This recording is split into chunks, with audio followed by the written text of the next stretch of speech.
আল আজহার শিক্ষার্থীদের স্বপ্ন পূরণের চ্যালেঞ্জ গ্রহণের আহ্বান ডক্টর ইউনূসের।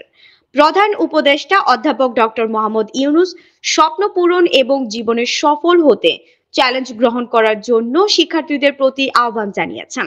গতকাল শুক্রবার 20 ডিসেম্বর ঢাকায় প্রাপ্ত এক বার্তায় বলা হয়, বৃহস্পতিবার রাতে কায়রোর আল আজহার বিশ্ববিদ্যালয়ে দেওয়া বক্তৃতায় তিনি এ আহ্বান জানান।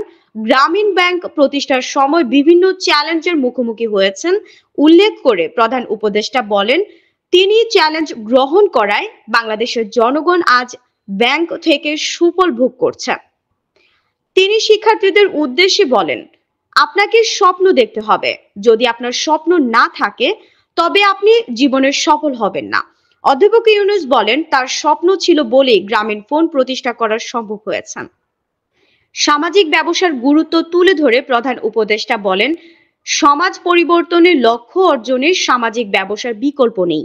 তার 3-0 থিওরি সম্পর্কে নোবেল বিজয়ী বলেন, বিশ্বকে এগিয়ে নিতে শূন্য কার্বন নিঃসরণ, শূন্য দারিদ্র্য এবং শূন্য বেকারত্ব এই তিনটি বিষয়কে গুরুত্ব দেওয়া জরুরি। এর আগে আল আজহার বিশ্ববিদ্যালয়ের প্রেসিডেন্ট অধ্যাপক ডক্টর সালমা দাউদ অধ্যাপক ইউনূসকে বিশ্ববিদ্যালয় ক্যাম্পাসে স্বাগত জানান। অনুষ্ঠানে আরো উপস্থিত ছিলেন আল আজহার বিশ্ববিদ্যালয়ের পোস্ট গ্রাজুয়েট স্টাডিজ অ্যান্ড রিসার্চের ভাইস প্রেসিডেন্ট অধ্যাপক ডক্টর মাহমুদ সিদ্দিকী।